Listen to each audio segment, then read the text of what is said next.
बिस्मिल्लाहिर्रहमानिर्रहीम। On the demand of मुस्कान, ये problem differential equation के partial differential equation of the second order से है।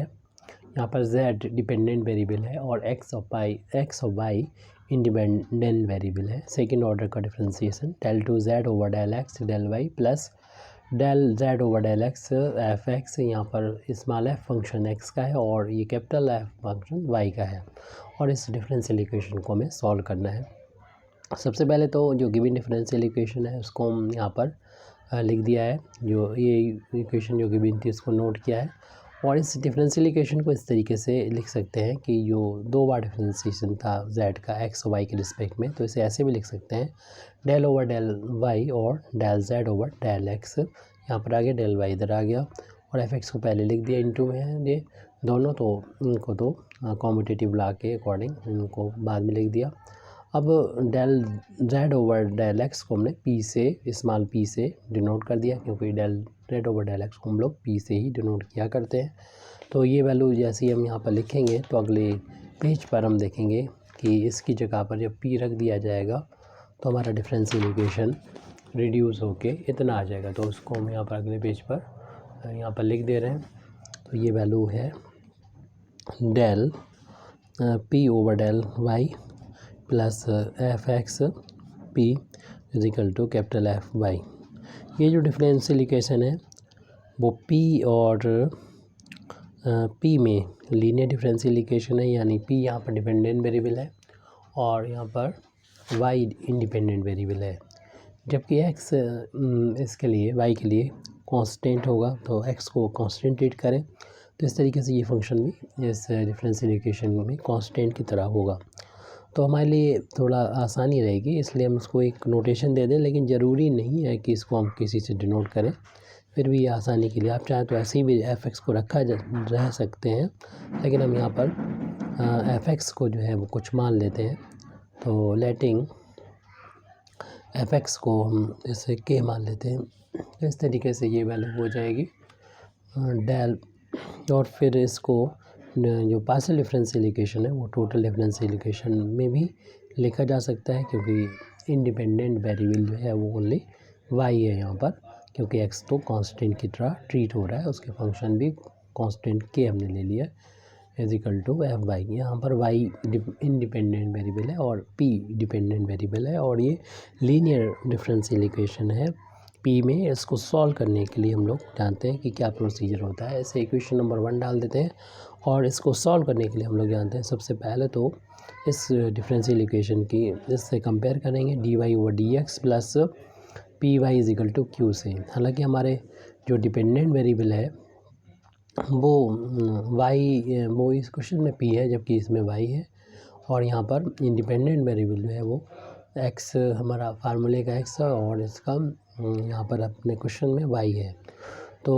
बस हमें क्या करना होता है, जो भी यहाँ पे वेरिएबल हो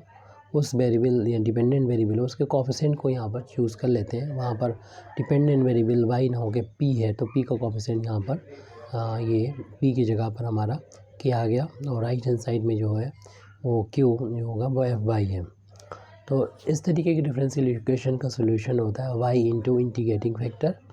और राइट हैंड साइड में q इंटू इंटीग्रेटिंग फैक्टर, और इंटीग्रेट कर दिया जाता है x के रिस्पेक्ट में और ये सोल्यूशन हो जाता है डिफरेंशियल इक्वेशन का। लेकिन इंटीग्रेटिंग फैक्टर क्या होता है वो हम यहाँ पर क्वेश्चन के अंदर ही बता देंगे। इंटीग्रेटिंग फैक्टर होता है फार्मूले का, इंटीग्रेटिंग फैक्टर होता है e to the power p d x. हालांकि यहाँ पर p की वैल्यू k के बराबर है, तो p की वैल्यू k के बराबर रख देंगे और k कांस्टेंट है तो यहाँ से बाहर ले लेंगे, सिर्फ 1 का इंटू मान सकते हैं, तो इधर 1 बचेगा, 1 dx हो जाएगा और 1 का इंटीग्रेशन हम लोग जानते हैं कि x के इक्वल होता है। तो e की पावर यहाँ पर kx हो गया ये इंटीग्रेटिंग फैक्टर। लेकिन हाँ, थोड़ी सी हमारी ये गलती हो रही है कि वैसे फार्मूले के हिसाब से तो ये हमने ठीक लिखा है p इंटू डी एक्स, लेकिन हमारा जो इंडिपेंडेंट वेरिएबल है वो x ना हो के, देखिए इक्वेशन नंबर 1 में वो y है, तो हम उसी के अकॉर्डिंग इसको यहाँ पर फार्मूले में चाहे आप लिख लीजिए, लेकिन हम जब इसकी वैल्यू पुट करेंगे लेकिन हमें अगर फार्मूले में लिखना होता तो हमें अलग से दिखाना होता, तो हमें इसे वाई ही लिखना चाहिए। अपने क्वेश्चन के अकॉर्डिंग हम इसको लिख रहे हैं, तो यहाँ पर वाई होगा, क्योंकि हमारा इंडिपेंडेंट वेरिएबल जो है वो वाई है। इस फार्मूले का एक्स था तो वो एक्स होना चाहिए था यहाँ पर, लेकिन वाई है तो वाई कर दीजिए इसको, जो गलती में से था। तो 1 जो इंटू में चल रहा था 1 का,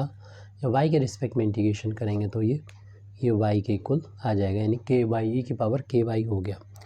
ये इंटीग्रेटिंग फैक्टर आ चुका है। अब जब इंटीग्रेटिंग फैक्टर आ गया तो हमारे पास ये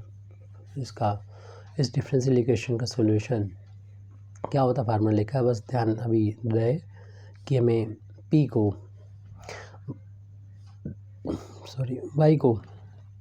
पी से रिप्लेस करना है और जो एक्स है उसको वाई से रिप्लेस करना है, और इस फार्मूले को हमें लिख देना है, यानी solution of differential equation 1 is, तो क्या होगा, पहले तो हमें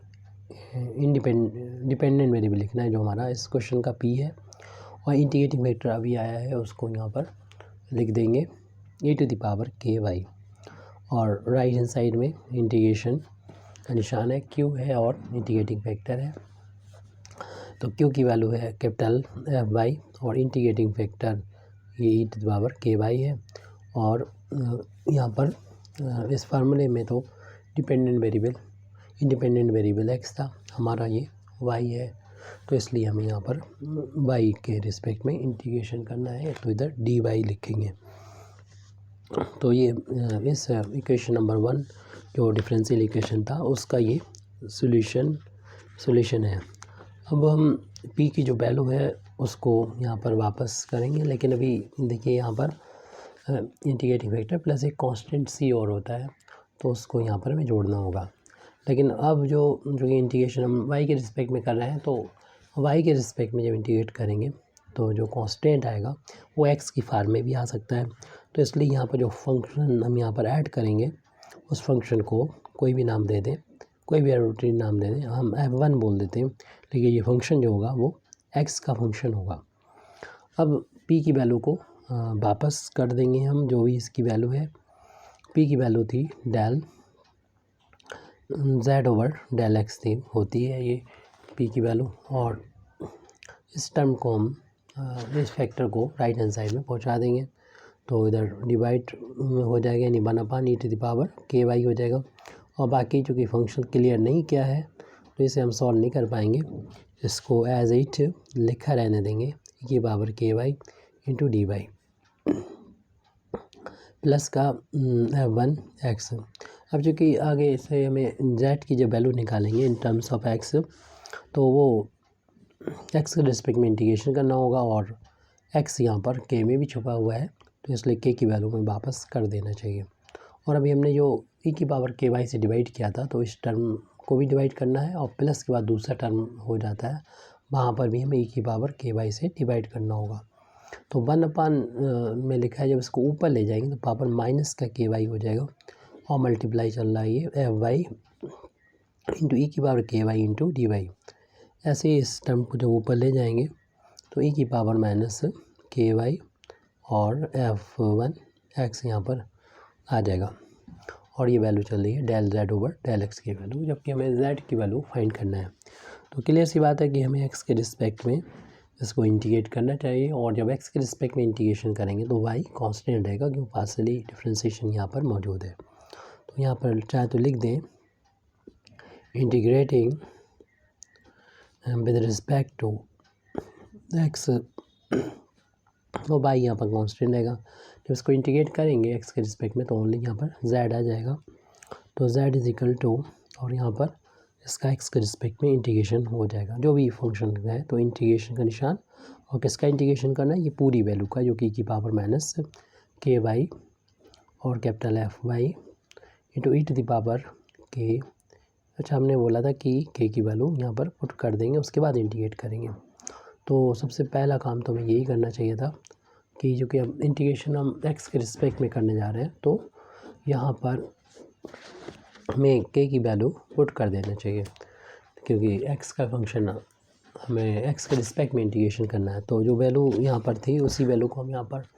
नोट करेंगे, ये वैल्यू और इसमें के की वैल्यू अपनी जो मानी थी शुरू में उस वैल्यू को यहाँ पर पुट कर दिया जाएगा। तो del z over del x is equal to e to the power minus k by f y into e to the power k की वैल्यू रख दीजिए जो कि स्मॉल एफ एक्स के बराबर थी into by d y sorry plus e की power minus k y और एफ वन एक्स। अब इसको इंटीग्रेट करना है जैसे अभी लिख रहे थे हम, तो integrating with respect to x, तो एक्स के रिस्पेक्ट में जब इसको इंटीग्रेट करेंगे तो z इज इक्वल टू, तो इसको x के रिस्पेक्ट में इंटीग्रेट कर रहे हैं तो इंटीग्रेशन का साइन ये और टोटल फंक्शन यहाँ पर हम लिख देंगे ई की पावर माइनस के वाई और जो भी कुछ है और फंक्शन यहाँ पर capital F y into e to the power f x into y d y plus पूरा यहाँ तक e to the power minus k y और एफ वन जो इंटू में एफ वन एक्स चल रहा था जो कांस्टेंट आर्बिट्रेरी फंक्शन यहाँ पर लिया था, इंटीग्रेशन कांस्टेंट लिया था और ये इंटीग्रेशन हम एक्स के रिस्पेक्ट में कर रहे हैं। लेकिन आपको मालूम है जब इंटीग्रेशन करते हैं तो इनडेफिनिट इंटीग्रेशन में कांस्टेंट ऑफ इंटीग्रेशन भी आता है और यहाँ पर जो कांस्टेंट ऑफ इंटीग्रेशन आएगा एक्स के लिए जो कि वाई कांस्टेंट है तो वो फंक्शन आएगा वाई का फंक्शन होगा, इसलिए हम उसको लिख रहे हैं कैपिटल में एफ वन वाई लिख देते हैं, कैपिटल में एफ वन वाई स्मॉल वाला एक्स के लिए लिया है और कैपिटल वाला वाई के लिए लिया है फंक्शन। तो इसमें एफ कैपिटल एफ दे रखा था हमें तो एफ वन ले लिया हमने यहाँ पर। इस तरीके से हमने देखा ये z की वैल्यू आ चुकी है क्योंकि यहाँ पर फंक्शन हमारे डिफाइन नहीं किए गए थे इसलिए हम आगे और नहीं जा सकते, इसकी वैल्यू को नहीं निकाल सकते। ये एक तरीके से प्रोसीजर है उन सभी क्वेश्चन का जो इस तरीके के होंगे जिसमें फंक्शन हमको दिए जाएंगे गिवन होंगे, जैसे कि यहाँ पर जो फंक्शन होगा और यहाँ पर फंक्शन होगा। बस हमने इसी प्रोसीजर से अपनी प्रॉब्लम को सॉल्व करना है। Thank you very much indeed for listening me. वाखिर दावाना अल्हम्दुलिल्लाहि रब्बिल आलमीन।